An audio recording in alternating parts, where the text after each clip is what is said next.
Good morning to all of you. Class 9 physics lesson number 1 motion आज हम लोग को देखना है। क्लास 9 का फिजिक्स का लेसन नंबर 1 जिसका चैप्टर का नाम मोशन है। तो ये लेसन नंबर 1 का फिजिक्स मोशन के बारे में हम लोग को आज पढ़ना है। मोशन क्या चीज़ है इसको थोड़ा देख लिया जाए। मोशन जो है किसको बोलते हैं? मोशन का जो हिंदी मीनिंग होता है उसको बोलते हैं गति। ठीक है क्या? गति। तो ये गति मोशन क्या चीज़ है ना? इसको समझने के लिए हमको सबसे पहले इस चीज़ को जानना होगा। कोई चीज़ मूवमेंट कर रहा है, अगर एक जगह से दूसरे जगह जा रहा है तो कहेंगे कि वो चीज़ मोशन में है।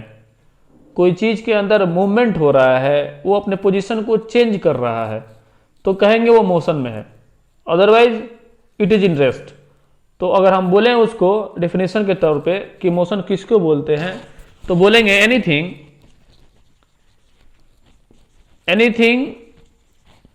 Which is changing its position. कोई भी चीज है जो अपने पोजीशन को चेंज कर रहा है। Anything which is changing its position with time, यानी टाइम के हिसाब से कोई भी चीज है वो अपने पोजीशन को चेंज कर रहा है। यार मान लीजिए कि कोई चीज ए पॉइंट पर है और कुछ टाइम के बाद से वो बी पॉइंट पर पहुंच गया, यानी यहां से यहां जाने में 10 सेकंड लिया है, तो ये अपने पोजीशन को चेंज किया है तो कहेंगे ये चीज जो है मोशन में है। कोई भी चीज anything which is changing its position with time then we call as the object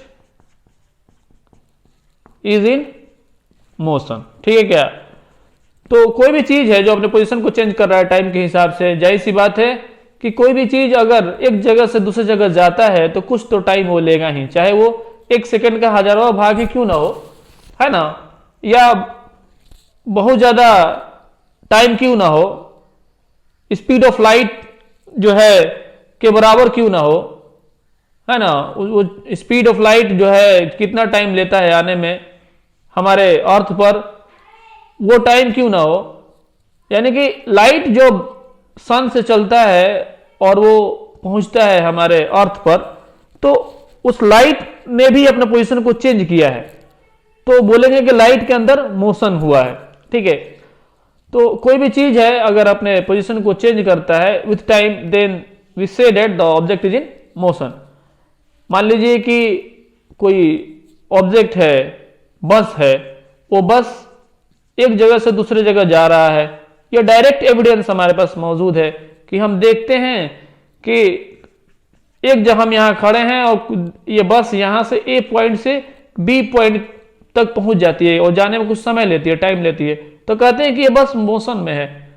direct evidence, ये सबूत हम देखते हैं कि ये टाइम के साथ अपने पोजीशन को चेंज करता है। तो कुछ ऐसी चीजें हैं जिसका पास हमारे जो पोजीशन अपने चेंज करता है तो ये साफ हमको नजर आता है।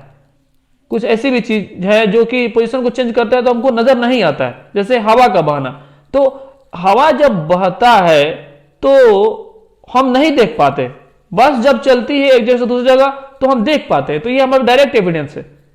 लेकिन जब हवा बहता है तो हम नहीं देख पाते कि हवा बह रहा है। इसका हमको प्रूफ हमारे पास है इनडायरेक्ट वे में। जैसे में जब हवा बहता है तो पत्ता हिलता है, जब हवा बहता है तो डस्ट एक जगह से दूसरी जगह उड़ कर जाता है, जब हवा बहता है तो हमको थोड़ा ठंडा महसूस होता है, we feel some cold, stimuli को हम लोग शो करते हैं। तो इस तरह से हम लोग ये पाते हैं कि मोशन का कुछ डायरेक्ट एविडेंस हमारे पास मौजूद है, कुछ इनडायरेक्ट वे में एविडेंस मौजूद है। तो कोई भी चीज है अगर वो एक जगह से दूसरे जगह जाता है अपने टाइम के हिसाब से, यानी टाइम लेता है जाने में, टाइम चाहे कितना भी छोटा क्यों ना हो या कितना भी बड़ा क्यों ना हो, लाइट ईयर क्यों ना हो, है ना। यहां से मून जो है कितना दूर है तो वो जो है लाइट ईयर में हम लोग मेजर करते हैं, वो बहुत बड़ा डिस्टेंस है, लाइट ईयर में मेजर करते हैं। तो कोई भी चीज जब एक जगह से दूसरी जगह जाता है यानी पोजीशन को अपने चेंज करता है, anything which is changing its position with time time के हिसाब से कोई चीज अपने पोजीशन को चेंज करता है तो कहते हैं कि वो ऑब्जेक्ट मोशन में है। ठीक है, तो यहां पर एक दूसरा वर्ड उठ करके आता है, रेस्ट। कोई चीज रेस्ट में कब कहलाएगा, है ना। ये तो बात हुआ कि एक चीज मोशन में है, पता लगा कि अगर अपने पोजीशन को चेंज कर रहा है तो टाइम के हिसाब से तो कहेंगे वो मोशन में है। तो रेस्ट किसको बोलते हैं, थोड़ा रेस्ट देख लिया जाए। तो रेस्ट जो है हम कहेंगे एनीथिंग, इसका उल्टा हो जाएगा anything which is not changing its position, anything which is not changing its position with time. यानी कोई भी चीज है अगर अपने पोजीशन को चेंज नहीं कर रहा है, anything which is not changing its position with time, then we call as the object is in rest. ठीक है क्या, तो कोई भी चीज है अगर अपने पोजीशन को चेंज नहीं कर रहा है टाइम के हिसाब से, अगर एक जगह से दूसरे जगह जा रहा है और जाने में टाइम नहीं ले रहा है, सॉरी, एक जगह से दूसरी जगह जाने में तो कोई भी चीज ऐसा है ही नहीं जो कि एक जगह से दूसरी जगह जाए और टाइम ना ले। कोई भी चीज नहीं है इस दुनिया में, अभी तक तो कोई मौजूद नहीं है जो अपने पोजीशन को चेंज करे और टाइम ना ले। तो कोई भी चीज ऐसा है जो एक जगह से दूसरे जगह ना जाए, ठीक है, जहां है वहीं रहे, टाइम भले ही बढ़ता रहे, टाइम बढ़ता रहेगा, जैसी बात है, टाइम को हम नहीं रोक सकते हैं, तो टाइम जो है वो बढ़ता रहेगा लेकिन वो पोजीशन अपना चेंज नहीं करता। जैसे में अगर हम बोले आपसे कि ये बोर्ड है, तो बोर्ड जो है ये रेस्ट में है। कैसे पता लगा, क्योंकि वीडियो के स्टार्ट में ये बोर्ड यही था और अभी भी यही है। तो इससे पता ये लगा कि ये जो चीज है ये रेस्ट में है, अपने पोजीशन को चेंज नहीं कर रहा है। ये बोर्ड जो है अपने पोजीशन को चेंज नहीं कर रहा है। अगर यही बोर्ड अगर अपने पोजीशन को चेंज करता, चेंज करने में जाहिर सी बात है टाइम लेगा, तो कहेंगे ये बोर्ड मोशन में है, लेकिन ये बोर्ड जो है अभी रेस्ट में है। कैसे पता लगा, पता लगा कि ये अपने पोजीशन को चेंज नहीं कर रहा है। तो अगर आपसे कोई पूछता है कि भाई ये चैप्टर का नाम मोशन है, तो मोशन के बारे में 2 लाइन बोलिए, तो आप कहिएगा कि कोई भी चीज जो है अगर अपने पोजीशन को चेंज करता है, जहां अभी है कुछ देर बाद अपने पोजीशन को चेंज करके दूसरे जगह चला जाता है और जाने में जाहिर सी बात कुछ टाइम वो टेकिंग करेगा, तो कहेंगे वो ऑब्जेक्ट मोशन में है। अदरवाइज अगर वो टाइम बढ़ रहा है, बस रोड पर खड़ी है, रोड के किनारे बस खड़ी है और 1 घंटा बाद भी वो बस वहीं पर खड़ी है, तो कहेंगे कि वो रेस्ट में है। चाहे वो 1 सेकेंड के लिए ही क्यों खड़ी ना हो, 1 सेकेंड के लिए वो रेस्ट में ही थी। ठीक है, यानी टाइम बढ़ रहा है और वो चीज वहीं पर मौजूद है, अपने पोजीशन को चेंज ही नहीं कर रहा है, तो कहेंगे वो रेस्ट में है। अगर वो टाइम के हिसाब से अपने पोजीशन को चेंज कर रहा है, कभी ये जो है जैसे ट्रेन है एक स्टेशन से दूसरे स्टेशन पर जाती है तो जाने में टाइम लेती है और अपने पोजीशन को चेंज करती है, तो कहेंगे कि वो मोशन में है। और अगर कोई चीज अपने पोजीशन को चेंज नहीं कर रहा है टाइम के हिसाब से, टाइम बढ़ता जा रहा है लेकिन वो अपने पोजीशन को चेंज नहीं कर रहा है, तो कहेंगे वो ऑब्जेक्ट रेस्ट में। चलिए, ये फिजिक्स में आपको लेक्चर सुनना होगा इतना। आगे देखा जाए, वैसे तो इस दुनिया में बहुत सारी चीजें ऐसी हैं जो कि मोशन में है ना, और बहुत सारी चीजें ऐसी हैं जो रेस्ट में है। ठीक है, लेकिन हम थोड़ा देख लेते हैं कि क्या क्या मोशन में है ना। देखिए, अगर आपसे हम बात करें कि एटम, शुरुआत करते हैं हम एटम से, सबसे छोटा जो पार्टिकल्स है किसी भी चीज का एटम। एटम के अंदर मौजूद इलेक्ट्रॉन, है ना, थोड़ा सा आप लोग सुने होंगे इसके बारे में, है ना, केमिस्ट्री में 9th क्लास में ही पढ़े होंगे कि एटम के अंदर मौजूद इलेक्ट्रॉन, ये न्यूक्लियस है, न्यूक्लियस के अंदर प्रोटॉन है, न्यूट्रॉन है, ये रेस्ट में है। चलिए इसको मान लेते हैं। इलेक्ट्रॉन वो मूव कर रहा है अपने ऑर्बिट पे, अपने पोजीशन को चेंज कर रहा है, तो कहेंगे the electron is in motion, that is circular way, या एक सर्कुलर सर्किल को फॉलो करते हुए मूव कर रहा है, तो कहेंगे कि ये इलेक्ट्रॉन सर्कुलर मोशन में है। ठीक है, वैसे ही अगर हम बात करें आपके प्लैनेट का, तो प्लैनेट जो है वो भी मूव कर रहा है सन के चारों तरफ। डायरेक्ट एविडेंस हमारे पास मौजूद है ना, कि जो है हमारा प्लैनेट अर्थ मूव कर रहा है। इसी के वजह से ही तो दिन और रात होता है ना। ये हमारा अर्थ है जो मूव कर रहा है सन के चारों तरफ, तो इसी की वजह से दिन रात होता है। साल का होना, महीने का चेंज करना, गर्मी या सर्दी का आना, ये सारा चीज क्या चीज है, ये डायरेक्ट एविडेंस ये बताता है कि हमारा अर्थ जो है मूव कर रहा है। ठीक है, हम थोड़ा थोड़ा धीरे धीरे आगे चलते हैं। हमको फील नहीं होता अर्थ मूव कर रहा है, फिर भी इसके बारे में हम बात करेंगे क्यों नहीं फील होता है। वैसे ही बहुत सारे एग्जाम्पल है। अगर आपसे बोले कि ब्लड का मूव होना, हमारे नसों में, नर्व्स में है ना, जो है ब्लड एक जगह से दूसरी जगह क्या करता है, मूव करता है। ठीक है, ब्लड जो है एक जगह से दूसरी जगह मूव करता है। तो ब्लड का मूव करना ये भी एक मोशन का एग्जाम्पल है। उसी तरह अगर आपसे बोले हम मॉलिक्यूल्स, एटम का मूव होना, पार्ट जो है प्लैनेट स्टार्स का मूव होना, तो अगर आपसे बोले मॉलिक्यूल्स का मूव होना तो आपको समझ में नहीं आएगा। एटम्स का मूव होना समझ में नहीं, इलेक्ट्रॉन का मूव होना समझ में आया है। ठीक है, अगर हम आपसे बोले कि एक पतीला में पानी भरा हुआ है, ठीक है एग्जाम्पल, और नीचे से हम आग लगा रखे हैं, तो पतीला में जो पानी मौजूद है वो पानी क्या होगा जी, वो टेम्परेचर इसका राइज होगा।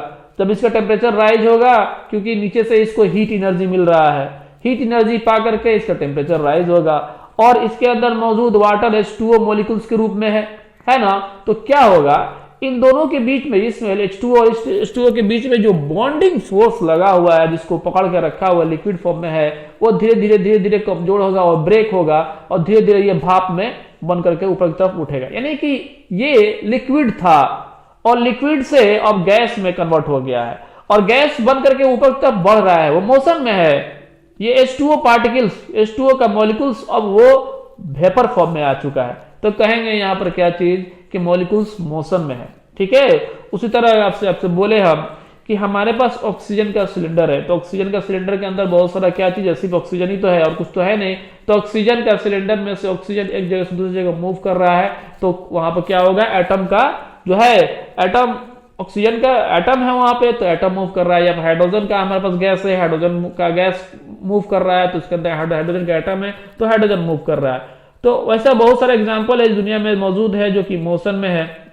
तो पता ये चला कि कोई भी चीज जो है अगर मूव कर रहा है with respect to time, time के हिसाब से अगर कोई चीज मूव कर रहा है तो कहेंगे कि वो मोशन में है। इसके डायरेक्ट एविडेंस भी है और इनडायरेक्ट एविडेंस भी है। इसके हम बता दिए, सूरज का सनराइज का होना, सुबह व शाम का होना, है ना, ये पत्ते का हिलना, डस्ट का उड़ना, ये जो है डस्ट का उड़ना, पत्ते का हिलना, हवा का चलना, हवा का मोशन है। हवा मोशन में इस बात का सबूत है कि पत्ता हिल रहा है, इससे पता यह लगता है कि हवा मोशन में।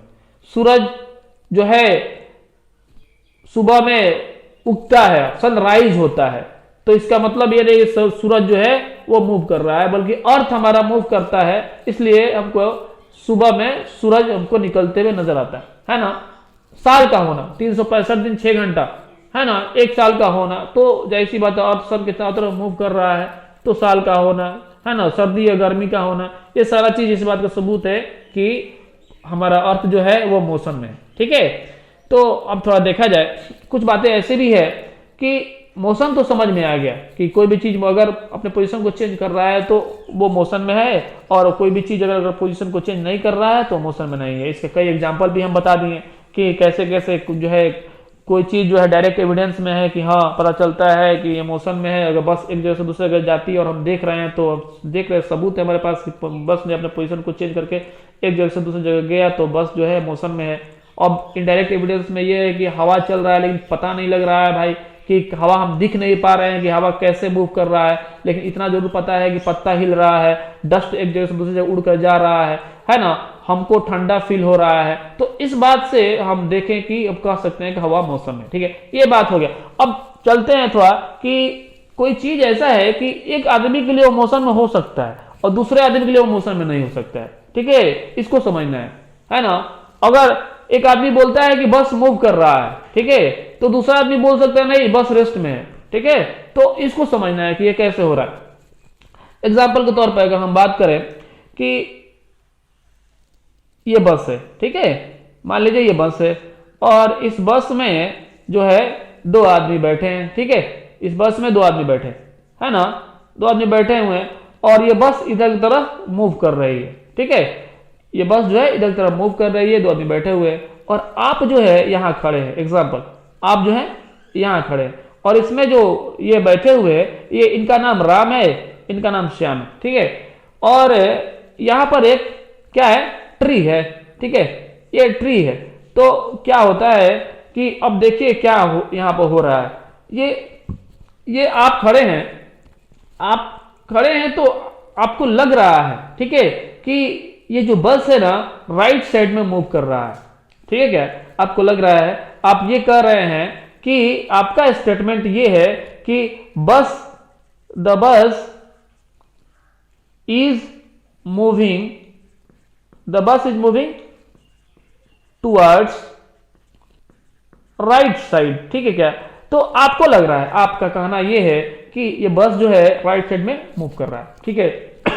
अब देखिए बस में जो मौजूद आदमी है उसको क्या लग रहा है, वो कह रहा है कि नहीं, वो क्या कह रहा है कि राम और श्याम इसमें जो मौजूद हैं वो क्या कह रहे हैं, बस में जो मौजूद लोग हैं वो क्या कह रहे हैं, वो कह रहे हैं कि नहीं ऐसा नहीं है, ये जो पेड़ है ना और आप है ना वो पीछे की तरफ मूव कर रहे हैं। ये इसमें जो बैठे हुए राम और श्याम को लग रहा है कि नहीं बस मूव नहीं कर रही है, बल्कि ये पेड़ पीछे की तरफ भाग रहा है, ठीक है। तो देखिए कह रहा है राम एंड श्याम, ये क्या कह रहे हैं कि the tree and you are moving towards left side. बात समझ में आ रहा है क्या, है ना। तो इसको राइट साइड से बेहतर फॉरवर्ड लिख देते हैं, ठीक है ना, यहां पर बैकवर्ड। तो ये जो है ना आप कह रहे हैं कि ये राम और श्याम यानी कि ये बस जो है कंप्लीट बस जो है इधर तरफ मूव कर रही है ना, फॉरवर्ड डायरेक्शन में आगे तरफ बढ़ रही है, मूव कर रही है। लेकिन वो बस में मौजूद राम और श्याम क्या कर रहे हैं कि नहीं नहीं ये ट्री और आप जो है पीछे की तरफ मूव कर रहे हैं, ठीक है। अब देखा जाए तीसरा स्टेटमेंट, ये पहला स्टेटमेंट था, अब ये दूसरा स्टेटमेंट था, तीसरा स्टेटमेंट देखा जाए। तीसरा स्टेटमेंट क्या कह रहा है, तीसरा स्टेटमेंट कह रहा है कि ये राम कह रहा है श्याम से, है ना, राम क्या कह रहा है कि Shyam is rest, Shyam is rest, Ram कह रहा है श्याम से कि श्याम इज रेस्ट, ठीक है। और फिर श्याम भी बोल रहा है, ठीक है, श्याम भी क्या कह रहा है राम से कि राम इज इन रेस्ट। बात समझ में आ रहा है क्या, ये 4 स्टेटमेंट आया यहां पर, ठीक है, इसको समझना होगा ये क्या स्टेटमेंट कह रहा है। देखिए ये कह रहा है, ये आप कह रहे हैं कि ये बस आगे की तरफ मूव कर रही है, आप क्या कह रहे हैं कि ये बस जो है आगे की तरफ मूव कर रही है, लेकिन ये बस में मौजूद जो आदमी है राम और श्याम वो कह रहा है कि नहीं नहीं हम आगे तरफ नहीं मूव कर रहे हैं, ये ट्री जो है ना, ये ट्री और तुम दोनों ही पीछे की तरफ भाग रहे हो, बस मूव नहीं कर रही है, हम लोग तो रेस्ट में है। ये बोल रहा है कि बस मूव नहीं कर रही है बल्कि तुम पीछे की तरफ भाग रहे हो। और जो आदमी बस में मौजूद होता है उसको लगता है कि जो पेड़ जो है ना पीछे की तरफ तेजी से भाग रहा है, ठीक है। तो ये स्टेटमेंट जो बोला आपने कहा कि बस आगे तरफ मूव कर रही है, फिर राम और श्याम बोल रहा है कि नहीं पेड़ और आप दोनों पीछे की तरफ भाग रहे हो।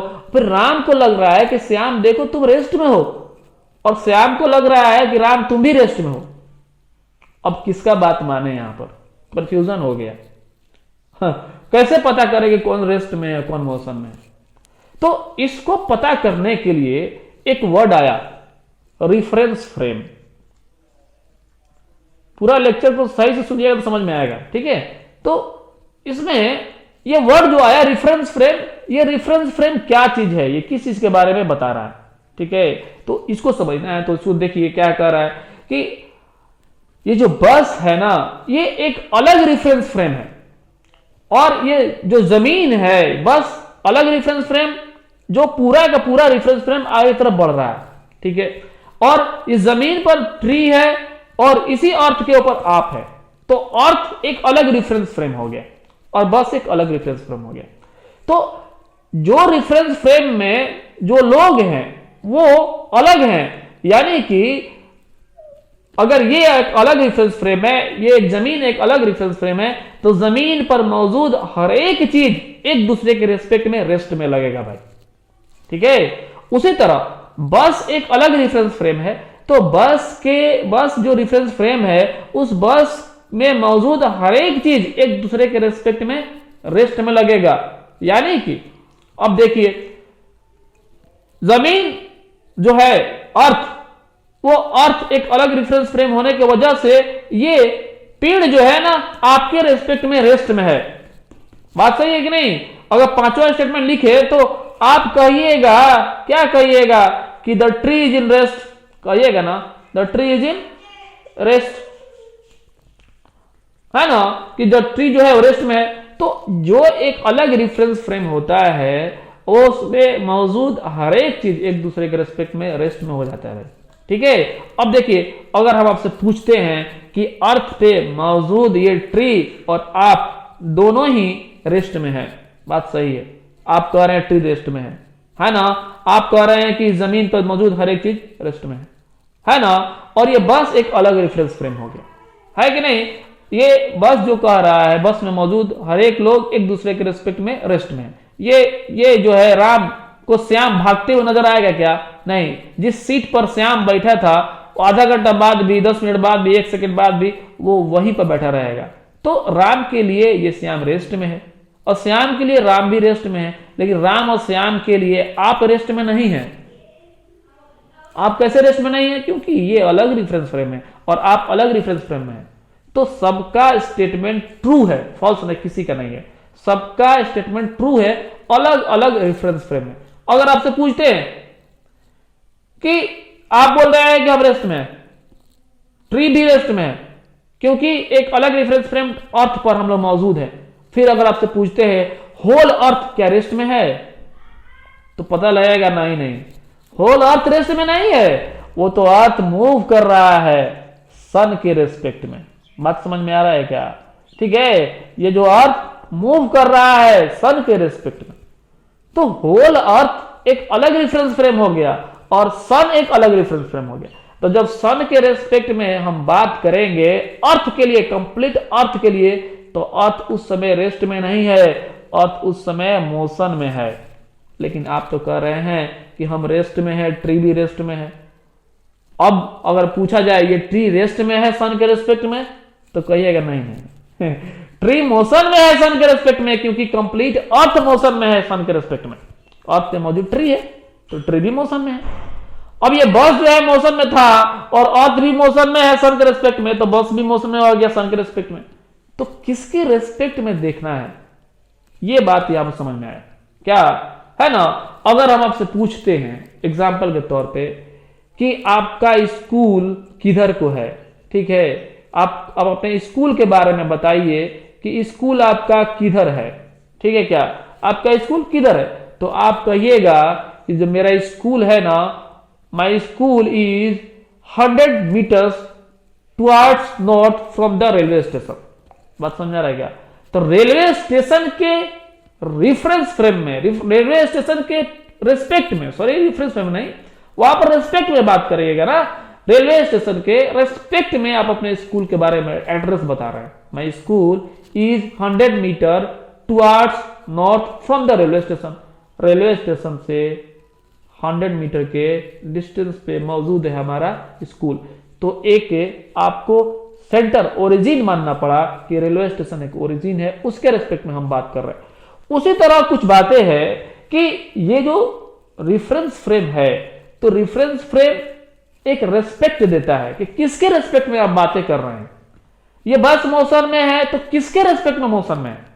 ये बस जो है इस राम के रेस्पेक्ट में मोशन में नहीं है, राम के रेस्पेक्ट में तो ये रेस्ट में है, ठीक है, और श्याम के रेस्पेक्ट में भी ये बस रेस्ट में है, लेकिन ये बस मोशन में है आपके रेस्पेक्ट में, ये बस मोशन में है इस ट्री के रेस्पेक्ट में, ठीक है, और ये ट्री जो है मोशन में है आपके रेस्पेक्ट में, क्योंकि आप रेस्ट में हैं, आपको लग रहा है कि रेस्ट में है, ठीक है, लेकिन इसको लग रहा है कि आप मोशन में, ठीक है।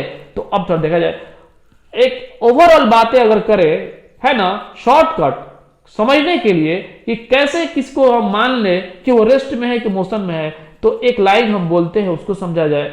आप बोलेंगे कि जिस पर आप सवार हो जाते हैं जिस चीज के ऊपर आप सवार हो जाते हैं वो चीज आपके लिए रेस्ट में हो जाता है। बहुत बेहतरीन सिंपल लाइन है। अगर आप बस में सवार हो गए तो बस आपके लिए रेस्ट में है। बस में मौजूद मक्खी आपके लिए रेस्ट में है। बस के सीट पर बैठी हुई मक्खी आपके लिए रेस्ट में है। बस आपके लिए रेस्ट में है। अर्थ पर आप सवार हो गए, अर्थ आपके लिए रेस्ट में है, लेकिन अर्थ सन के रेस्पेक्ट में मोशन में है। मून जो है अर्थ के चारों तरफ मूव कर रहा है, मून के रेस्पेक्ट में अर्थ मोशन में है, और मून जो है मोशन में है अर्थ के रेस्पेक्ट में, मून जो है मोशन में है सन के रेस्पेक्ट में। बात समझ में आया क्या? ये सारी बातें हैं, ठीक है। तो पता ये चला कि बहुत सारा तरह का मोशन भी होता है। ये अर्थ जो है सर्कुलर वे में मूव कर रहा है, तो ये क्या है? सर्कुलर मोशन है। कुछ रोटेशनल मोशन भी है, रोटेट करता है। जो फैन है वो कंप्लीट रोटेट करता है, दैट इज रोटेशनल मोशन, ठीक है। तो कुछ रोटेशनल मोशन है, कुछ सर्कुलर मोशन है, कुछ रेक्टिलिनियर मोशन है। रेक्टिलिनियर या लीनियर मोशन, स्ट्रेट लाइन में मोशन। हमको इस चैप्टर में लीनियर मोशन के ऊपर ही ध्यान देना है, ठीक है। कुछ जिगजैग मोशन भी है ना। कोई चीज है इधर जा रहा है, कभी इधर जा रहा है, कभी इधर जा रहा है, कभी फुटबॉल ले करके कोई जो प्लेयर फील्ड में बढ़ रहा है तो कभी इधर जाए कभी इधर जाए, वो जिगजैग मोशन है। रैंडम मोशन भी जिसको बोलते हैं। कुछ जो है SHM होता है, सर सिंपल हार्मोनिक मोशन है, जिसको पीरियडिक मोशन भी बोलते हैं। जैसे में अगर आपसे पूछे बोले कि जो पेंडुलम है, पेंडुलम, तो पेंडुलम का मोशन जो है वो कौन सा मोशन है? तो बोलिएगा पीरियडिक मोशन है। वो कुछ खास टाइम लेता है, ये जो है एक सर्कल को फॉलो करने के लिए, एक कंप्लीट साइकिल को फॉलो करने के लिए वो कुछ खास टाइम लेता है, दैट इज पीरियडिक मोशन। अर्थ भी पीरियडिक मोशन में है और सर्कुलर मोशन में भी है। वो भी तो 365 दिन 6 घंटा लेता है, कंप्लीट एक डिफरेंट टाइम लेता है एक बार मूव करने के लिए, ठीक है क्या? तो पता ये चला कि मोशन जो है अलग अलग लोगों के लिए अलग अलग हो सकता है, ठीक है। किसके बेस पे? रेफरेंस फ्रेम के बेस पे, ठीक है। तो रेफरेंस फ्रेम आपको समझ में आ गया, ठीक है। अगर रेफरेंस फ्रेम समझ में नहीं आया तो मोशन समझ में नहीं आएगा, ठीक है ना। अब ट्रेन में मौजूद जितने भी लोग हैं वो सब एक दूसरे के रिस्पेक्ट में रेस्ट में होते हैं कि नहीं? वो ऐसा तो नहीं ना है कि उसमें आपके सामने बैठा हुआ जो पैसेंजर है, आपके सामने सीट पर बैठा हुआ पैसेंजर है, वो आपसे तेज भागना शुरू कर देता है। कभी कभी ऐसा नहीं ना होता है, जहां बैठा है वहीं वैसे ही रहता है। ऐसा नहीं है कि सुबह में सोया, रात में सोया, आपके साथ चला गया जो है सुबह होने के बाद दूसरे जगह, ऐसा नहीं है। वो जहां था वहीं रहता है। तो उस ट्रेन में मौजूद हर एक पैसेंजर एक दूसरे के रेस्पेक्ट में रेस्ट में होते हैं, जबकि complete train, whole train is in motion with respect to earth. Earth के रेस्पेक्ट में, उस स्टेशन के रेस्पेक्ट में, रेलवे स्टेशन के रेस्पेक्ट में वो मोशन में रहता है, ठीक है। अलग अलग स्टेशन पर रुकती है ट्रेन। तो ये रहा रेफरेंस फ्रेम और मोशन का थोड़ा सा डिस्क्रिप्शन, ठीक है। तो ठीक है, ये बात हो गया, रेफरेंस फ्रेम के बारे में बात हो गया। अब हम लोग को चलना है कि मोशन अलोंग स्ट्रेट लाइन, ठीक है, जिसको रेक्टिलिनियर मोशन बोलते हैं। आपको क्लास 9th में जो है लीनियर मोशन के बारे में ही बातें करना है, ठीक है, और कुछ ज्यादा बातें नहीं करना है, ठीक है। तो चलते हैं motion along straight line. Heading डाल लीजिए, मोशन अलोंग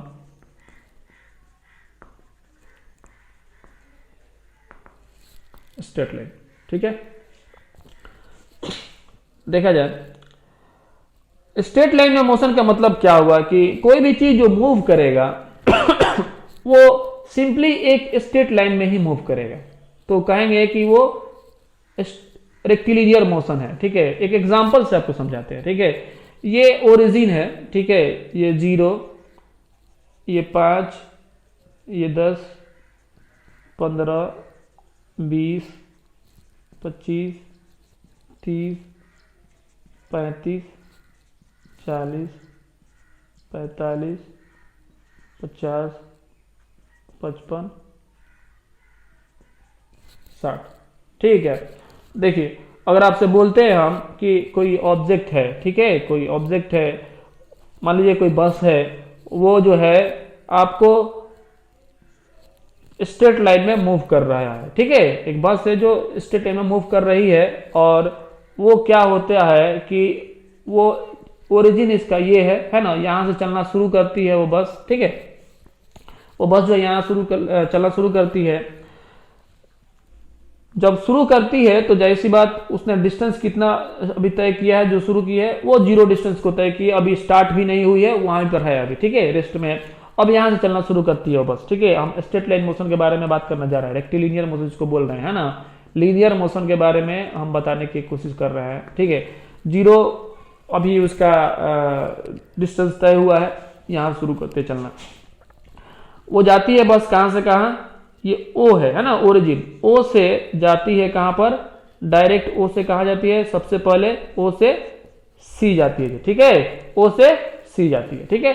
और सी से फिर क्या होता है कि सी से वो चला आती है कितना, बी पर। सी से कहां पर चला आती है जी, सॉरी ये ए है, 2 बार सी हो गया क्या, ये ए है ना।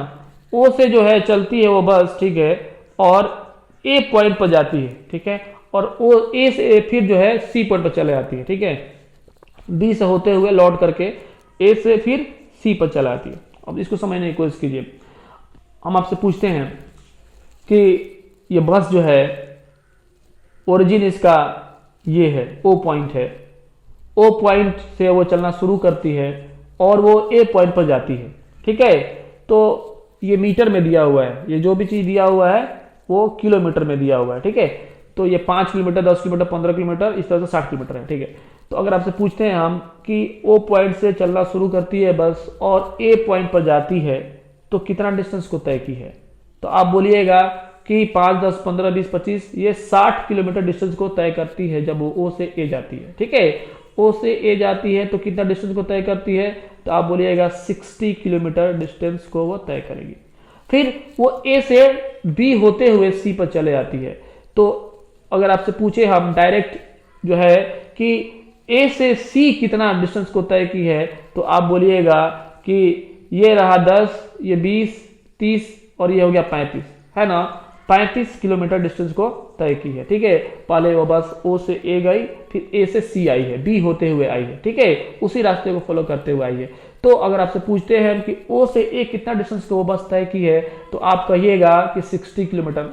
फिर अगर आपसे पूछते हैं कि ए से सी कितना डिस्टेंस को तय की है, तो आप बोलिएगा 10, 20, 30, 35 किलोमीटर, ठीक है।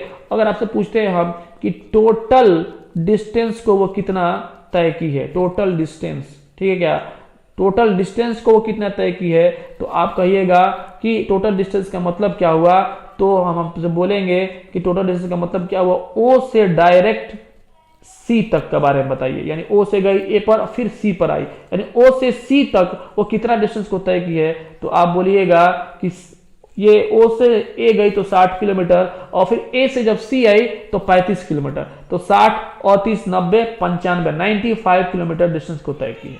ये रहा आपका डिस्टेंस के बारे में कुछ बातें। ये स्ट्रेट लाइन मोशन है, ठीक है। अब यहां पर 2 चीजें बातें सामने आ रहा है कि इसमें ये जो चीज है ये किलोमीटर और ये एक न्यूमेरिकल वैल्यू नजर आ रहा है। तो जो न्यूमेरिकल वैल्यू है इसका नाम मैग्नीट्यूड है, ठीक है, इसका नाम क्या है, मैग्नीट्यूड है, ठीक है। ये मैग्नीट्यूड के बारे में बता रहा है कि मैग्नीट्यूड का मतलब ये हुआ कि क्वांटिटी, है ना, कि कितना क्वांटिटी, ये 60 किलोमीटर यानी 60 जो है ये मैग्नीट्यूड है और ये किलोमीटर जो है वो यूनिट है। बात समझ में आया क्या। और इसमें 95 क्या है, ये मैग्नीट्यूड है ना, ये क्या है जी, मैग्नीट्यूड है। और ये जो किलोमीटर है वो क्या है, वो यूनिट है ना, यूनिट। यानी किसमें आप मेजर कर रहे हैं, किलोमीटर में मेजर कर रहे हैं कि मीटर में मेजर कर रहे हैं कि सेंटीमीटर में मेजर कर रहे हैं, ठीक है, ये यूनिट है। तो पता ये चला कि ये जो ऐसा जो फिजिकल क्वांटिटी है जो कि क्वांटिटी के बारे में बताता है वो मैग्नीट्यूड होता है, और ये क्या है, ये यूनिट है, किसमें आप मेजर कर रहे हैं वो यूनिट है, ठीक है। ये बातें समझ में आया। अब ये स्ट्रेट लाइन मोशन हो गया, स्ट्रेट लाइन मोशन की कंप्लीट डिस्टेंस ओ से सी तक को कितना तय किया, तो ये हमारा क्या हो गया, टोटल कंप्लीट डिस्टेंस, हम जितना कवर किया, जितना दूरी को तय किया, वो तमाम रास्ता का मेजरमेंट, वो पूरे रास्ता का जब मेजरमेंट है, the whole measurement of the path, complete measurement of the path is known as distance, ठीक है। तो ये डिस्टेंस के बारे में बात कर रहा है, ठीक है। तो टोटल डिस्टेंस कितना किया, तो 95 किलोमीटर, ये हो गया। अब थोड़ा आगे एक और जो है फिजिकल क्वांटिटी है इसको समझ लिया जाए, इसको मिटा दे, रहने देते हैं, ठीक है, इसको रहने देते हैं, है ना। तो ये हमारा क्या हुआ, मैग्नीट्यूड है। अब इसको कुछ बताना है इसलिए इसको रख देते हैं। हाँ, देखा जाए तो अगर आपसे हम पूछे कि डिस्टेंस किसको बोलते हैं, तो आप कहिएगा कि the complete path covered by any body, किसी भी बॉडी के द्वारा जो पाथ कवर किया गया वो हमारा डिस्टेंस हो गया। कंप्लीट पाथ यानी कि यहां से यहां गया फिर यहां से आया, ठीक है, तो इसको बोलते हैं हम डिस्टेंस। ठीक है, तो यहां पर लिख देते हैं हम डिस्टेंस के बारे में कि द कंप्लीट पाथ कवर्ड, इसको मिटा देते हैं, the complete path covered by any body is called distance. ठीक है, ये बात समझ में आया कि कितना दूरी, कितना रास्ता का हर एक चीज जो कवर किया है उसको जब मेजरमेंट करेंगे तो डिस्टेंस होगा। अगर आपसे पूछते हैं एक दूसरा फिजिकल क्वांटिटी के बारे में कि आप बताइए कि इनिशियल पॉइंट जो इसका ओरिजिन था और फाइनल पॉइंट क्या था, सी पॉइंट था। और इनिशियल पॉइंट शुरुआती पॉइंट क्या था, ओ था, और फाइनल पॉइंट क्या था, सी था। शुरुआत में चलना शुरू जिससे यहां से किया था, फिर लौट कर सी पॉइंट आ गया था। और ओरिजिन से सी के बीच का डिस्टेंस कितना है, हम बस पूछे कि ओरिजिन से सी के बीच का डिस्टेंस, यानी कि final point minus initial point, है ना, फाइनल पॉइंट और इनिशियल पॉइंट का बीच का गैप कितना है। ठीक है, तो अगर आप आपसे पूछते हैं तो क्या बोलेंगे कि डिस्टेंस बिटवीन, ठीक है, इनिशियल पॉइंट है ना, शॉर्टेस्ट डिस्टेंस बिटवीन, ठीक है, यानी शॉर्टेस्ट सबसे छोटा रास्ता है ना, shortest distance between initial point and final point. ठीक है क्या, यानी कि इनिशियल पॉइंट और फाइनल पॉइंट का जो शॉर्टेस्ट डिस्टेंस है वो कितना बना भाई, तो आप कहिएगा कि जो वो बना है शॉर्टेस्ट डिस्टेंस वो कितना बना है, यहां से यहां 25 किलोमीटर। बात समझ में आया क्या, है ना, यही ना शॉर्टेस्ट डिस्टेंस है, यानी कि इनिशियल पॉइंट और फाइनल पॉइंट के बीच का गैप आपको देखना है ना, final point minus initial point. ठीक है, ये बीच का गैप देखना है, तो इस क्वांटिटी का नाम रखा गया है डिस्प्लेसमेंट। समझ में आता रहा है क्या, इस क्वांटिटी का नाम रखा गया डिस्प्लेसमेंट। डिस्प्लेसमेंट किसको बोलते हैं, फाइनल पॉइंट और इनिशियल पॉइंट के बीच का गैप, है ना, gap between the final point and initial point. यहां पर अगर पूछे तो shortest distance between initial point and final point 25 kilometre, तो 25 किलोमीटर जो क्या हुआ वो हमारा क्या हो गया जी, डिस्प्लेसमेंट हो गया। थोड़ा और डिस्क्राइब करके अच्छा तरीके से पढ़ते हैं। डिस्टेंस तो समझ में आ गया, इसको मिटा देते हैं। अगर हम आपसे पूछे कि डिस्प्लेसमेंट का डेफिनेशन बताओ, डिस्प्लेसमेंट के बारे में, तो कहिएगा कि it is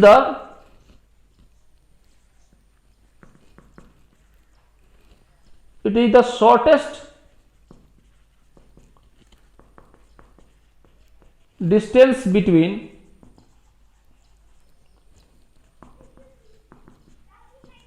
initial point and final point. ठीक है क्या, ये शॉर्टेस्ट डिस्टेंस है किसके किसके बीच का, इनिशियल पॉइंट और फाइनल पॉइंट के बीच का डिस्प्लेसमेंट, है ना।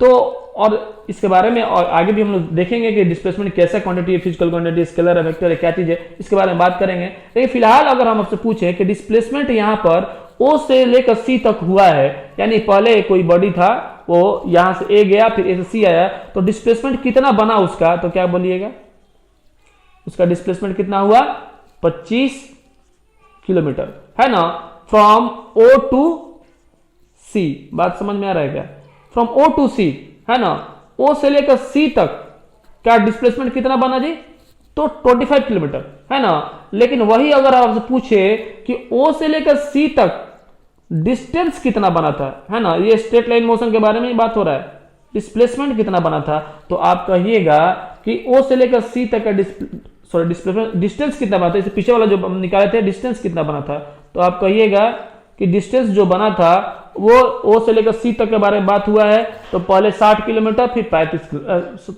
उसके बाद से 35 किलोमीटर, है ना जी, है ना, ये 10 20 30 35 किलोमीटर, तो बोलिएगा 95 किलोमीटर, इतना ही ना आया था। तो डिस्टेंस 95 किलोमीटर हो गया, total complete path covered by the body, ये हमारा डिस्टेंस हो गया। डिस्प्लेसमेंट क्या हो गया कि shortest distance between initial point and final point, ठीक है, ये जो शॉर्टेस्ट डिस्टेंस यानी सबसे छोटा रास्ता इनिशियल पॉइंट और फाइनल पॉइंट के बीच का है, उसको डिस्प्लेसमेंट बोलते हैं। अब आगे एक वर्ड आता है स्केलर और वेक्टर। क्या होता है ना कि डिस्टेंस एक ऐसा फिजिकल क्वांटिटी है, डिस्टेंस जो कि स्केलर क्वांटिटी है, ठीक है, जिसके पास डायरेक्शन नहीं होता है, ठीक है, इसको देख लिया जाए। पहले हम लोग वेक्टर के बारे में थोड़ा सा लिख लेते हैं कि वेक्टर क्वांटिटी किसको बोलते हैं।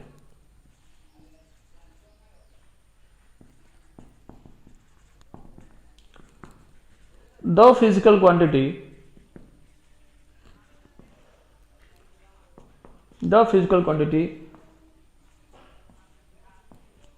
which has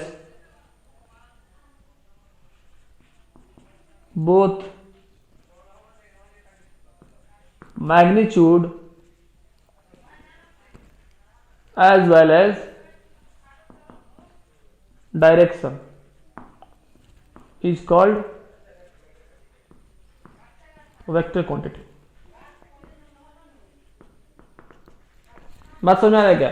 ऐसा फिजिकल क्वांटिटी जिसके पास मैग्नीट्यूड के साथ साथ डायरेक्शन भी है ना, the physical quantity which has both magnitude as well as direction is called vector quantity. उसी तरह अगर बोले scalar quantity,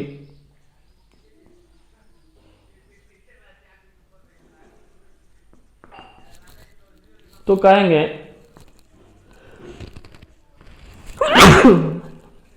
the physical quantity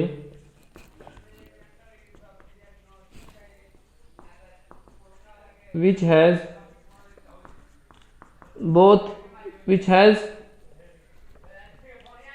no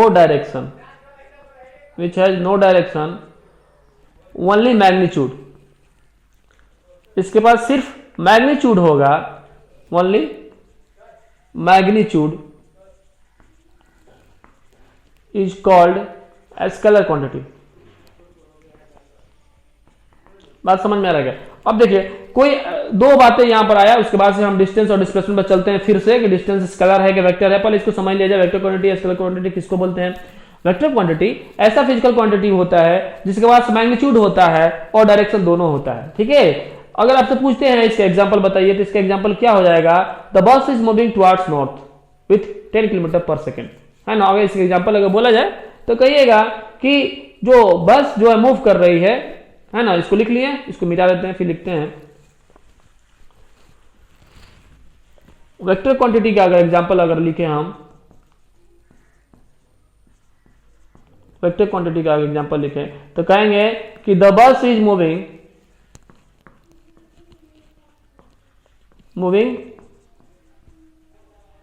towards north, यानी डायरेक्शन दिया रहेगा, कोई भी डायरेक्शन हो।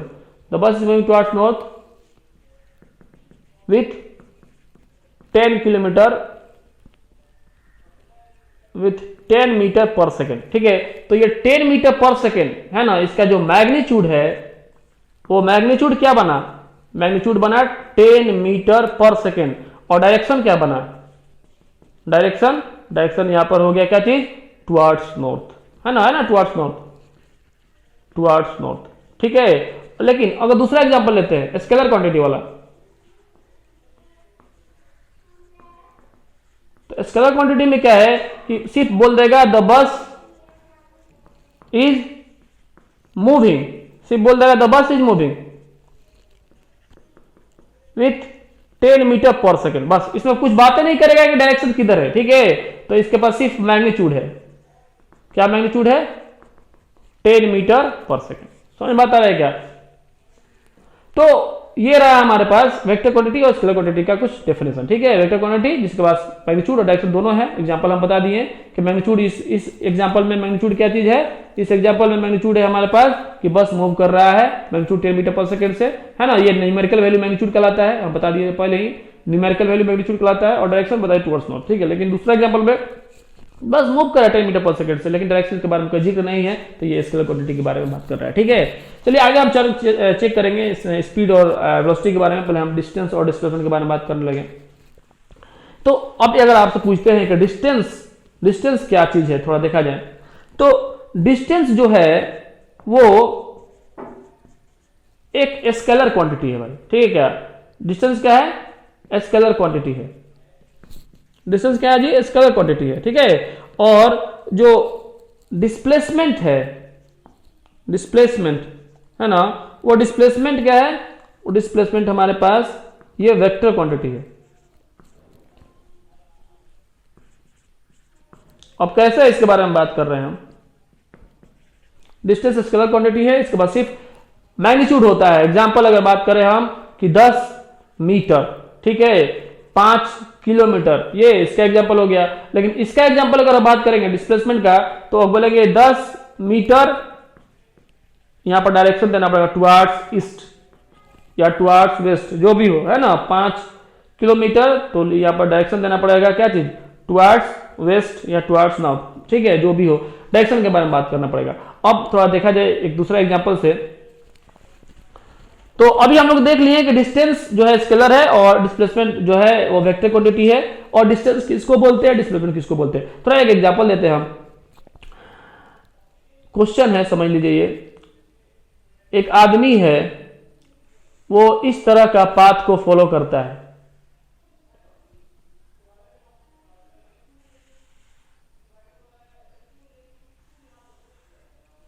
ठीक है, ये 10 मीटर है, ये 10 मीटर है, ये 10 मीटर है, ये जो है ना, ये स्क्वायर है। ठीक है, ये ए पॉइंट से चलना शुरू करता है। ठीक है, ये बी पॉइंट है, ये सी पॉइंट है और ये डी पॉइंट है। देखा जाए, अगर आपसे पूछते हैं, हम क्लास 8 में भी कुछ आप लोग पढ़े हैं, मैथ का कुछ इसमें इस्तेमाल होगा। अगर एक आदमी है, वो ए से बी गया, सी गया, फिर डी गया, फिर ए आया। ठीक है, तो अगर आपसे पूछते हैं कि वो आदमी जो है ए टू डी, ए से लेकर डी तक, है ना, ए से लेकर डी तक वो जाता है ना, ए टू डी। पहला केस यही है कि वो आदमी ए से लेकर डी तक जाता है। तो ए से लेकर डी तक जाने में, है ना, उसने डिस्टेंस कितना तय किया। ठीक है, फिर डिस्प्लेसमेंट कितना तय किया। ठीक है, इससे आपका बहुत सारी चीज क्लियर हो जाएगा। ठीक है, डिस्टेंस इक्वल टू वाट और डिस्प्लेसमेंट इक्वल टू वाट, है ना। अगर इसको लिखना है तो आप लिख लीजिए इस क्वेश्चन को। A man is following a square field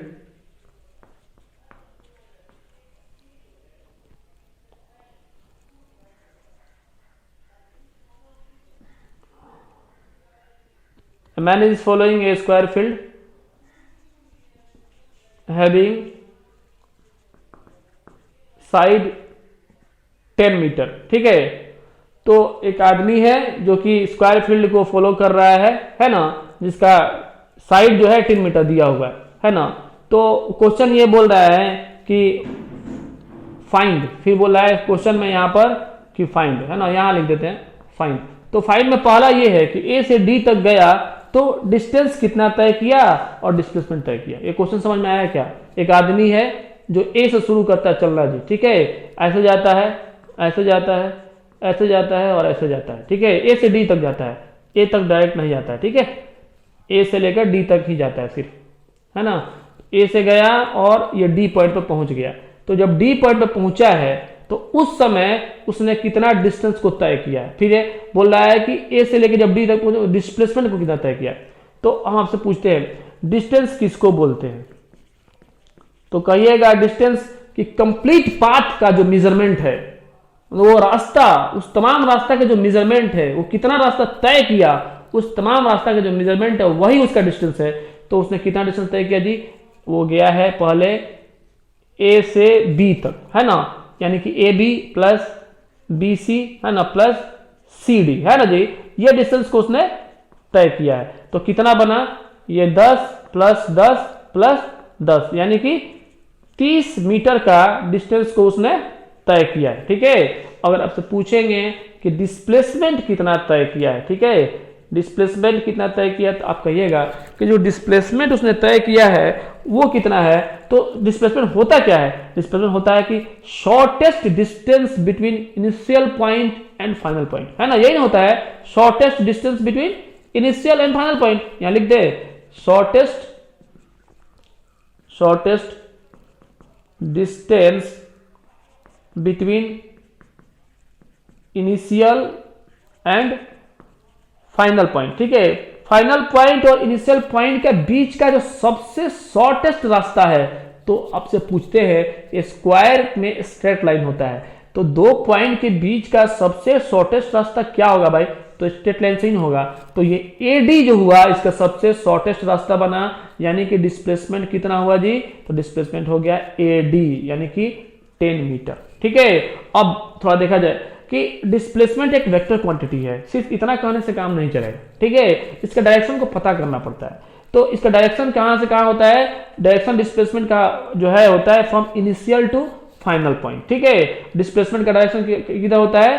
from initial to final point. तो हम कहेंगे कि टुवर्ड्स, यहां बताना होगा ना डायरेक्शन, टुवर्ड्स एडी, है ना, एडी की तरफ इसका डायरेक्शन होगा। ठीक है, टुवर्ड्स एडी, ये वेक्टर क्वांटिटी के ऊपर दिखाना पड़ता है। ये 11th क्लास में कुछ बात हम कर दिए, घबराने वाली बात नहीं है। ठीक है, ये एडी, ए से डी की तरफ इसका डायरेक्शन है। ठीक है, ये एक क्वेश्चन के जरिए हमने बताने की कोशिश किया कि डिस्टेंस कैसा होता है, डिस्प्लेसमेंट कैसा होता है। डिस्प्लेसमेंट में डिस्टेंस एक स्केलर क्वांटिटी है, डिस्प्लेसमेंट एक वेक्टर क्वांटिटी है। डिस्प्लेसमेंट का डायरेक्शन कैसे पता करते हैं? तो एक नोट में लिख लीजिए, ये हो गया ना, मिटा दे इसको, है ना। डिस्प्लेसमेंट एडी जो है 10 मीटर हो गया, और किधर हुआ? तो टुवर्ड्स एडी हुआ। ये डायरेक्शन हम बता दिए कि एडी, ए से डी की तरफ उसका डिस्प्लेसमेंट का डायरेक्शन है। तो थोड़ा लिख लीजिए डिस्प्लेसमेंट में नोट में कि डिस्प्लेसमेंट का जो डायरेक्शन कैसे पता करते हैं। नोट में लिखिए, कहिए कि direction of displacement is always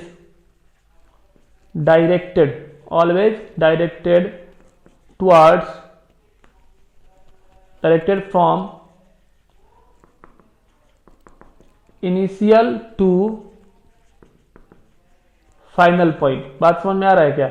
अगर ये समझ में आ गया तो आपको डायरेक्शन पता करना आसान हो जाएगा, है ना, कि डायरेक्शन किधर होता है डिस्प्लेसमेंट का।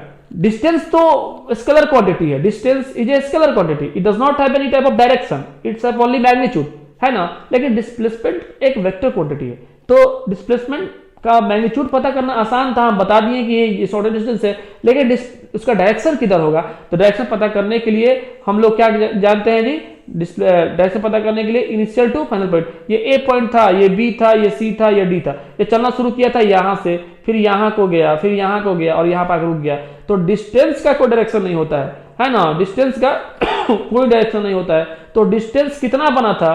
तो कह रहे थे आपकी डिस्टेंस जो है वो 30 मीटर बना था, ये ए से डी तक गया था। तो लेकिन डिस्प्लेसमेंट कितना बना था? तो डिस्प्लेसमेंट हमारा बना था, डिस्प्लेसमेंट इक्वल टू वो 10 मीटर ही बना था, लेकिन टुवर्ड्स, यहां पर बताना पड़ेगा टुवर्ड्स किधर? ए टू डी, है ना, ए टू डी, ये बताना पड़ेगा, है ना, और यहां पर डायरेक्शन बताना पड़ेगा, ए से डी तक इसका डिस्प्लेसमेंट डायरेक्शन है। ठीक है, एक दूसरा एग्जांपल लेते हैं, इसी को थोड़ा मॉडिफाई करते हैं। दूसरा example,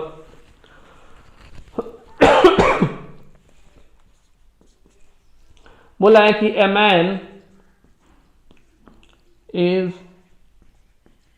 moving, a man is following a square field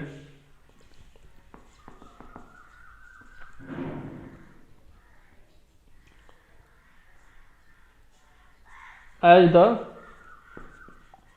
figure given below। ठीक है, एक फिगर जो है नीचे दिया हुआ है, ये सब क्वेश्चन जो है हम अपने मन से दे रहे हैं। ठीक है, ये देखिए वही क्वेश्चन है, तो इसको मॉडिफाई करते हैं, ए बी सी डी। ठीक है, ये ए से चला, बी पर गया, सी पर गया, और डी पर गया, और डी से फिर ए पर पहुंच गया। ठीक है, अब यहां पर पूछा जा रहा है ना, कह रहा है कि फाइंड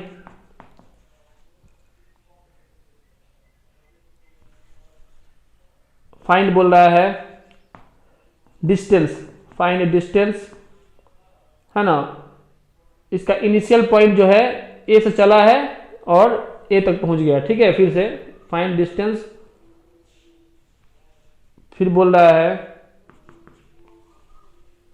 फाइंड बोल रहा है डिस्टेंस और बोल रहा है डिस्प्लेसमेंट, है ना। यानी कि वो ए से चलना शुरू किया है और फिर से ए पर पहुंच गया है ना। इसको लिख देते हैं, man is moving man is following a square field as the figure given below.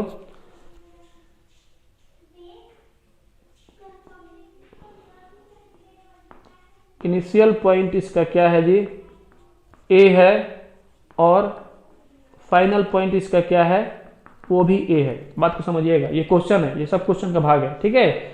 बोला है कि एक मैन है जो मूव कर रहा है स्क्वायर फील्ड की तरफ, है ना, स्क्वायर फील्ड के चारों तरफ बाउंड्री पे मूव कर रहा है। वो ए से चलना शुरू किया, बी पर आया, सी पर गया, सी से डी पर गया, डी से ए पर चला गया, ठीक है। तो उसने कितना डिस्टेंस को तय किया, ये सब 10 मीटर का जो है गैप पर है। इसका साइड का लेंथ कितना है, 10 मीटर है ना। तो अगर आपसे पूछते हैं कि डिस्टेंस कितना तय किया, तो क्या कहिएगा, डिस्टेंस हमारा कितना हो जाएगा, डिस्टेंस हमारा हो जाएगा टोटल पाथ जो कवर किया है, ए से गया बी पर 10, फिर 10, 20, 30, 40, तो हमारा डिस्टेंस कितना हो जाएगा, 40 मीटर। बात समझ में आ रहा है क्या, जो है डिस्टेंस 40 मीटर हो जाएगा। लेकिन अगर डिस्प्लेसमेंट अगर पूछे आपसे कि डिस्प्लेसमेंट कितना बनेगा, तो आप डिस्प्लेसमेंट बताइएगा कितना बनेगा। इनिशियल पॉइंट पे इसका यही है और फाइनल पॉइंट पे यही है, यानी कि इनिशियल पॉइंट और फाइनल पॉइंट के बीच का गैप कितना है, तो कोइंसाइड कर रहा है, वो वहीं पर है, तो दोनों के बीच का गैप 0 है, तो क्या बनेगा, 0 मीटर, ठीक है। डिस्प्लेसमेंट कितना बन गया, 0 मीटर, ठीक है। इसका डायरेक्शन क्या होगा, वही होगा, और इसका डायरेक्शन क्या बताना है, जब इनिशियल पॉइंट भी वही है, फाइनल पॉइंट भी वही है, तो इसका डिस्प्लेसमेंट क्या बनेगा, 0 मीटर फ्रॉम ए टू ए लिखना है अगर, तो फ्रॉम ए टू ए, यानी ए टू ए से लेकर ए तक उसका डिस्प्लेसमेंट उतना ही बना, ठीक है। तो ये एक मॉडिफाई क्वेश्चन है। फिर इसको थोड़ा और मॉडिफाई करते हैं, कह दे कि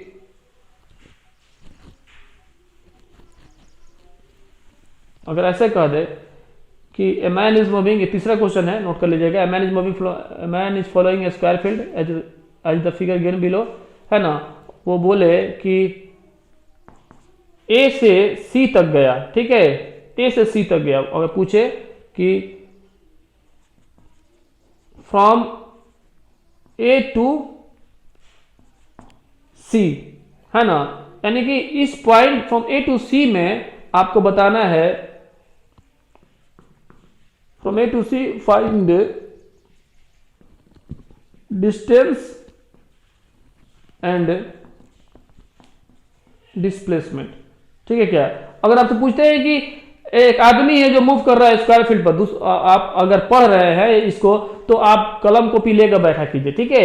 ये दूसरा क्वेश्चन है, उसी क्वेश्चन पर, उसी फिगर पर आपको नहीं बनाना है। 3 क्वेश्चन दिए, तीनों का अलग अलग फिगर होना चाहिए, तीनों का अलग अलग सोल्यूशन होना चाहिए, तब जाकर आपको अच्छा तरीके से समझ में आएगा। चलिए, तो अगर बोलते हैं कि एक आदमी है जो मूव कर रहा है स्क्वायर फील्ड पर, ए से गया बी पर, बी से गया सी पर, तो ए से सी के जो गया है, इस दौरान उसने डिस्टेंस कितना तय किया और इस दौरान डिस्टेंस कितना तय किया। तो आप तो डिस्टेंस पता करना आपके लिए आसान है, डिस्टेंस आप बता दीजिएगा, 10 इधर गया, 10 इधर गया, तो ये 20 मीटर हो गया। टोटल पाथ जितना तय किया वो उसका डिस्टेंस हो गया। लेकिन अगर आपसे पूछ दें हम कि डिस्प्लेसमेंट कितना तय किया, तो क्या कहिएगा, डिस्प्लेसमेंट इक्वल टू व्हाट, ठीक है। तो आप डिस्प्लेसमेंट क्या हो जाएगा जी, तो आप कहिएगा कि from initial to final point के बीच का गैप, तो ये स्ट्रेट लाइन है ना, हमको तो स्ट्रेट लाइन ही चाहिए डिस्प्लेसमेंट के लिए। तो ये एसी का लेंथ, एसी का जो लेंथ है कैसे पता करेंगे, तब कहेंगे देखिए भाई ये राइट एंगल ट्रायंगल है, ठीक है, राइट एंगल ट्रायंगल है। राइट एंगल ट्रायंगल में ये अगर हम बोले बेस है, ये अगर हम बोले कि परपेंडिकुलर है, तो ये हाइपोटेनस है। तो हमको क्या करना है, इस एसी के लिए इस एच को फाइंड कर लेना है, ठीक है। तो एसी कैसे पता करेंगे, आप लोगों को पता है, एसी इक्वल टू में रूट अंडर में ये पी का स्क्वायर, परपेंडिकुलर का स्क्वायर प्लस बेस का स्क्वायर, यानी कि 10 का स्क्वायर आप प्लस में 10 का स्क्वायर। पता क्या चला, पता ये चला, ये हो गया 100 और ये भी हो गया 100, तो ये कितना हो जाएगा, रूट अंडर में ये 200 होगा ना, 200 का मतलब क्या, इसमें जब 10 बाहर आएगा तो 10√2 क्या चीज, ये मीटर। अब इसमें डायरेक्शन यह बताना होगा, towards A to C, from initial to final point, direction बताना होगा ना जी। तो थोड़ा यहां ऊपर लिख देते हैं हम, ये हो जाएगा रूट अंडर में 200 और 200 में से ये 10 बाहर आ जाएगा, √2 हो जाएगा मीटर कितना टुवर्ड्स A to C। बात समझ में आ रहा है क्या? ये सब कंपटीशन लेवल का क्वेश्चन हम करा रहे हैं, ठीक है, ऐसे ही कंपटीशन क्वेश्चन पूछता है ना। तो ये रहा हमारा कुछ और उसको फास्ट किया जाए, है ना, इसको कुछ और फास्ट किया जाता है, ठीक है। देखिए तो पता ये चला कि इसमें कैसे जो है कैसे कैसे डिस्टेंस कैसे कैसे डिस्प्लेसमेंट को हम लोग फाइंड करते हैं, ठीक है। चलते हैं हम आगे।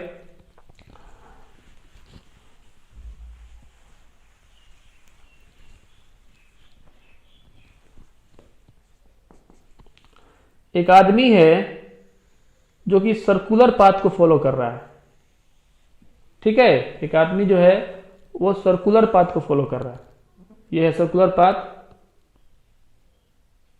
है ना। सर्कुलर पाथ को फॉलो इस तरह से कर रहा है कि ये ए पॉइंट से चलना शुरू कर रहा है, ठीक है। ये ए पॉइंट से चलना शुरू कर रहा है, ठीक है, और ए पॉइंट से चलना शुरू कर रहा है और वो ये बी पॉइंट से होते हुए सी पॉइंट पर जा रहा है, ठीक है, और सी से वो डी पॉइंट पर जा रहा है ना। इसको बात को समझना होगा तब जगह पता लगेगा, ठीक है। और इसका ये जो सर्कुलर पाथ को फॉलो कर रहा है, इसका जो रेडियस दिया हुआ है ना, रेडियस आर का वैल्यू लिख देते हैं, ए man is following A circular path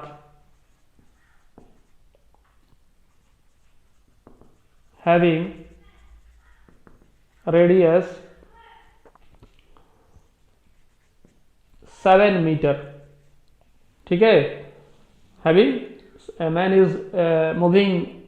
is following a circular path having radius 7 meter, ठीक है। then फाइंड करना है, तो फाइंड करना है क्या चीज, डिस्टेंस भी पता करना है एंड डिस्प्लेसमेंट भी पता करना है। तो केस दिया हुआ है, किस किस केस में डिस्टेंस और डिस्प्लेसमेंट पता करना है। तो पहला केस बता रहा है कि आपको पता करना है कि A to C, दूसरा केस पता करना है A to क्या चीज D, तीसरा केस पता करना है आपको A से C, ठीक है। फिर तीसरा केस आपको पता करना है A to B, ठीक है क्या। चलिए आपको डिस्टेंस भी पता करना है, डिस्प्लेसमेंट पता करना है, ये कंप्लीट क्वेश्चन हुआ, ठीक है। एक आदमी है जो सर्कुलर पाथ को फॉलो कर रहा है, ये बिल्कुल कंपटीशन लेवल का क्वेश्चन है, ठीक है। एक आदमी है जो है सर्कुलर पाथ को फॉलो कर रहा है, जिसका रेडियस दिया हुआ है 7 मीटर, ठीक है। ये सर्कुलर पाथ का रेडियस कितना दिया हुआ जी 7 मीटर। अगर हम यहां से यहां मिला दे तो यही इसका रेडियस बनेगा 7 मीटर, ठीक है क्या, 7 मीटर का रेडियस बनेगा। तो एक आदमी है जो सर्कुलर पाथ को फॉलो कर रहा है, उस फॉलो करने के बाद से वो बोल रहा है कि आपको डिस्टेंस भी बताना है और डिस्टेंस भी बताना है, डिस्प्लेसमेंट भी बताना है। ए से जब सी गया, पहला क्वेश्चन को सोल्व करते हैं तो कितना डिस्टेंस को तय किया है, ठीक है, और कितना डिस्प्लेसमेंट को तय किया है, ठीक है। ये उसी बच्चे को समझ में आएगा जो 9th क्लास का मैथमेटिक्स का मेंसुरेशन सही से पढ़ा, ठीक है। अब वहां पर हम जो है ये 8th क्लास में भी वो मेंसुरेशन है सर्किल का, पेरीमीटर, सर्कमफेरेंस, है ना, उसी के हेल्प से इसको बनाया जाएगा, ठीक है। अगर हम बात करने जा रहे हैं, अगर सॉल्यूशन के बारे में बात करने जा रहे हैं, सॉल्यूशन बोले हम कि A to C के बारे में बात करने जा रहे हैं, तो A से लेकर C तक उसने डिस्टेंस कितना तय किया। तो डिस्टेंस का मतलब ये हुआ कि A से जब C तक गया है ना, ये इस तरह से मूव कर रहा है ना, ये इस तरह से मूव कर रहा है ये आदमी। तो A से जब C तक गया है, तो A से C तक जाने में उसने डिस्टेंस कितना तय किया होगा, यही डिस्टेंस तय किया होगा ना ये। तो ये कितना है, ये कहेंगे, आप कहिएगा कि सर ये जो है ना, ये सर्कमफेरेंस का आधा है, टोटल कंप्लीट सर्कमफेरेंस का आधा है A से C। तो कहिएगा टोटल सर्कमफेरेंस कितना होता है, 2 पाई r होता है ना भाई, 2 पाई r होता है सर्कमफेरेंस, और इसका आधा बोलते 2 से डिवाइड करेंगे तो 2 से 2 कट जाएगा। तो इसका डिस्टेंस कितना बना, पाई r।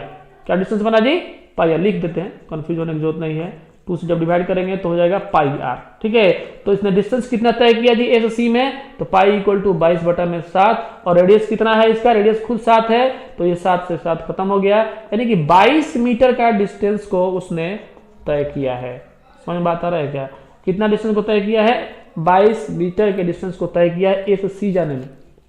ठीक है, और फिर पूछते हैं कि डिस्प्लेसमेंट बताइए, डिस्प्लेसमेंट यहां हम सॉल्व कर देते हैं, डिस्प्लेसमेंट बताइए, है ना, डिस्प्लेसमेंट कहां से कहां तक, ए टू सी तक, इसी का ये क्वेश्चन का सॉल्यूशन हम दे रहे हैं। ठीक है, कंफ्यूजन की जरूरत नहीं है ना, ए से सी का ही, ए से सी का ही हम बात कर रहे हैं कि डिस्प्लेसमेंट बताइए कि डिस्प्लेसमेंट कितना तय किया उसने।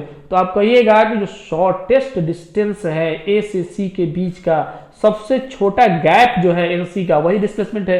तो कितना बना जी, इसका डायमीटर के बराबर बना ए से सी का, ये 7 मिलकर कितना हुआ 14 मीटर। बात समझ में आया क्या, तो यही इसका कंप्लीट सोल्यूशन हुआ, ऐसे समझिए, ये कंपटीशन लेवल का क्वेश्चन है। ठीक है, उसी तरह अगर हम बोले ए से डी तक, तो ए से डी तक उसने कितना डिस्टेंस को तय किया है ना, तो इसको थोड़ा देख लिया जाए, मिटा देते हैं इसको।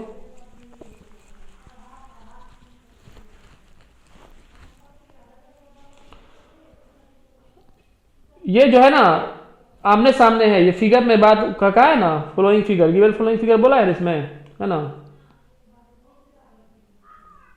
यहां पर फॉलोइंग फिगर लिख दीजिएगा, है ना, a man is following a circular path having radius 7 meter, है ना, गिवन फिगर, है ना, गिवन फिगर यहां पर जोड़ दीजिएगा, in the given figure, in the given figure. ये जो है ना, ये बिल्कुल आमने सामने है ना, इसमें जो क्वेश्चन है बिल्कुल आमने सामने है, ये जो डी पॉइंट और बी पॉइंट सामने सामने है, और ए और सी बिल्कुल आमने सामने है, ये तिरछा नहीं है ना। इसको देखा जाए, क्वेश्चन नंबर 2 को देखा जाए, ए से डी तक, ए से डी तक कितना डिस्टेंस तय किया है जी, तो ये रहा हमारा पाई आर, अभी अभी तय किए हम लोग। ठीक है, और ये हमारा रहा पाई आर। ठीक है, तो ये रहा पाई आर और ये रहा पाई आर, 2 पाई आर हो रहा है। तो अगर हम बोले ए से डी तक डिस्टेंस कितना तय किया, तो आप कहिएगा सर ये रहा आपका पाई आर। ठीक है, बात समझ में आ रहा है, पाई आर और प्लस ये पाई आर हो गया ना, और ये भी पाई आर रहा, टोटल पाई आर रहा, लेकिन हमको टोटल नहीं चाहिए, ये पाई आर का आधा है, तो पाई आर बाई 2। बात समझ में आ रहा है क्या, पाई आर बाई 2, है ना, ये टोटल 2 पाई आर, है ना, और इससे पहले हम लोगों ने ए से सी तक निकाला था पाई आर, है ना, 2 पाई आर का आधा किया था, 2 से 2 कट गया, तो पाई आर बना था ना ए से सी, तो ए से सी पाई आर, है ना, ए से सी क्या था पाई आर, और ये फिर सी से ए पाई आर है, तभी ना मिलकर 2 पाई आर होगा, तो ये पाई आर और फिर ये पाई आर है, तो ये पाई आर ए से सी से ए है, लेकिन हमको सी से डी चाहिए, तो फिर इसका पाई आर का आधा है, तो पाई आर बाई 2 करना पड़ेगा ना। तो पहले तो ये हो गया पाई आर, ये बात समझ में आया, फिर और ये टोटल जो बना पाई आर उसका आधा, यानी पाई आर बाई 2। ठीक है, तो डिस्टेंस कितना हो गया, अगर हम पाई आर को कॉमन ले ले इसमें से, इसमें पाई आर इसमें, तो 1/2 बनेगा। ठीक है, तो ये हो गया पाई आर, ये हो जाएगा 2 प्लस ये कितना हो जाएगा 3/2। बात समझ में आ रहा है, देखिए इंटू में कितना हो जाएगा ये 3/2, है ना, 2 प्लस 1 3/2 बनेगा। तो अगर इसको सॉल्व करें तो कितना हो जाएगा, ये पाई का वैल्यू 22/7, आर का वैल्यू 7 इंटू में 3/2। ठीक है, ये 7 से 7 चला गया, ये 2 से 11 खत्म हो गया, 11 33 मीटर। बात समझ में आया क्या, ये 33 मीटर का डिस्टेंस उसने तय किया है भाई ए से डी तक। ठीक है, अगर हम डिस्प्लेसमेंट बात करें ए टू डी अगर डिस्प्लेसमेंट बात करें तो डिस्प्लेसमेंट कितना हो जाएगा, तो डिस्प्लेसमेंट हो जाएगा आपका कितना, ए से डी का डिस्प्लेसमेंट क्या होगा, ये होगा ना ये, तो और ये 7 है और खुद ये भी 7 है, क्योंकि रेडियस सब बराबर होता है, तो ये कितना हो जाएगा, ये राइट एंगल ट्रायंगल है, ये गिवन फिगर में ये राइट एंगल ट्रायंगल, ये जो है बिल्कुल राइट एंगल पर एक दूसरे को डिवाइड कर रहा है, ये फिगर में दिया हुआ है। तो ये 7 है, ये 7 है, तो ये कितना हो जाएगा, ये डिस्प्लेसमेंट रूट अंडर में ये 7 का स्क्वायर प्लस 7 का स्क्वायर, है ना, 7 का स्क्वायर प्लस में 7 का स्क्वायर, क्योंकि ये हाइपोटेनस हो जाएगा h। ठीक है, तो ये कितना हो जाएगा, ये 49 प्लस ये 49, इसको ऐड करें कितना हो जाएगा, 9 18 में 1 4 8 1 9 98, और 98 का रूट तो है नहीं, है ना, 14 7 98, ये 98 का रूट नहीं है ना, तो ये इतना ही हो जाएगा, इसका रूट तो निकलने वाला नहीं है,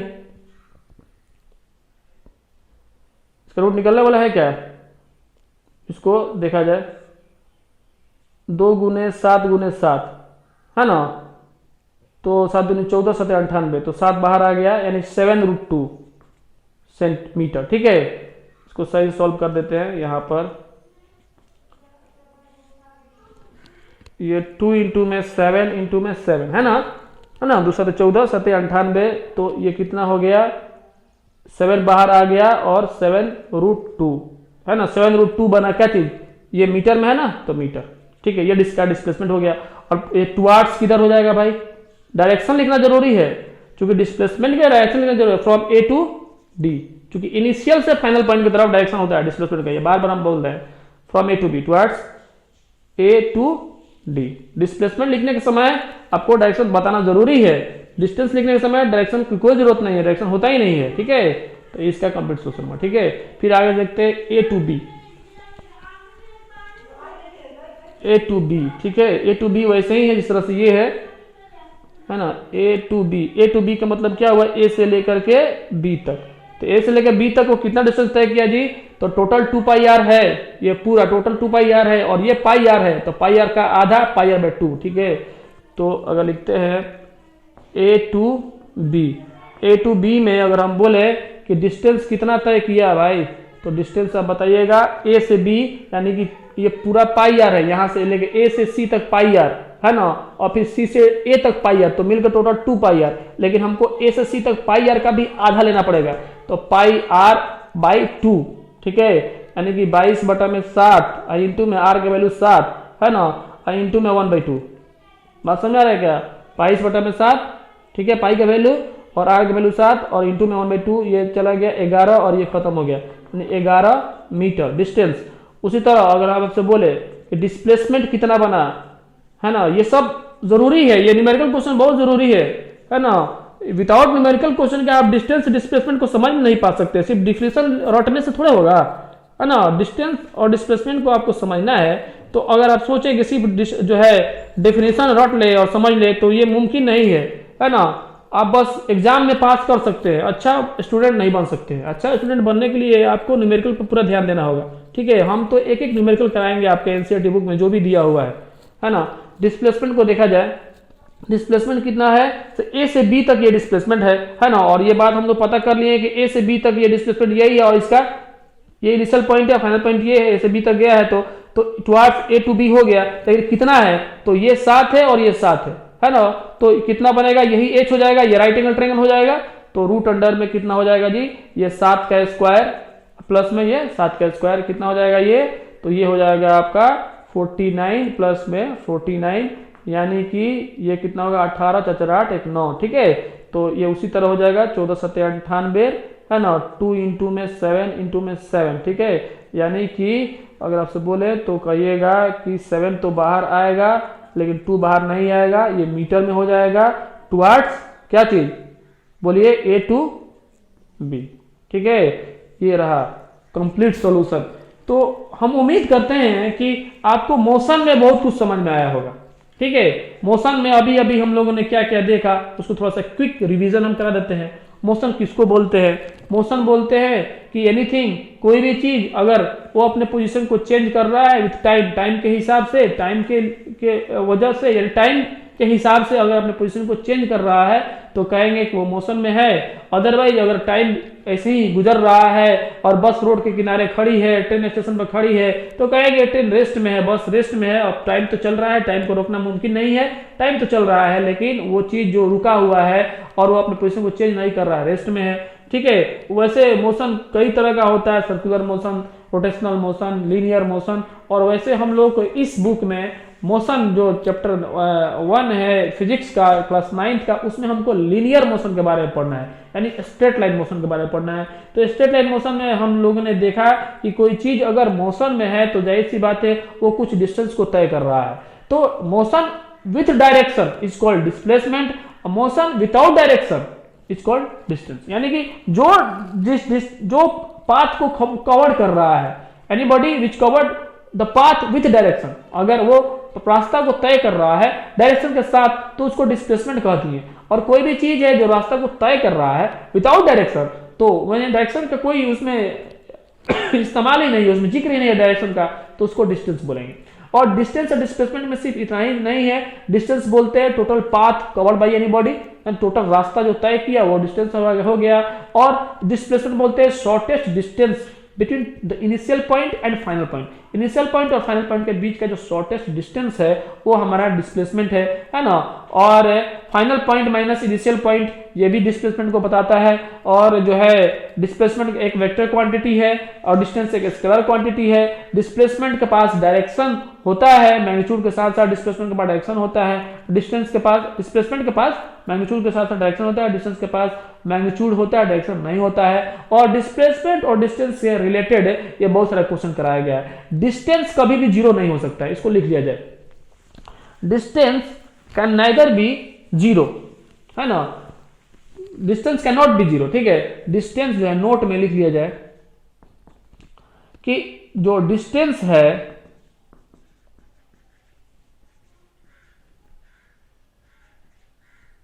अगर कोई बॉडी मूव कर रहा है तो डिस्टेंस कभी मूव जो है जीरो नहीं हो सकता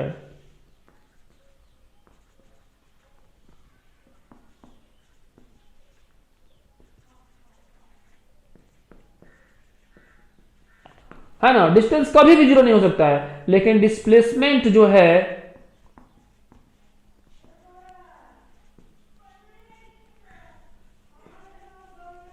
में भी जीरो, है ना, डिस्प्लेसमेंट जीरो हो सकता है चाहे बॉडी, है ना, if any body is moving, है ना।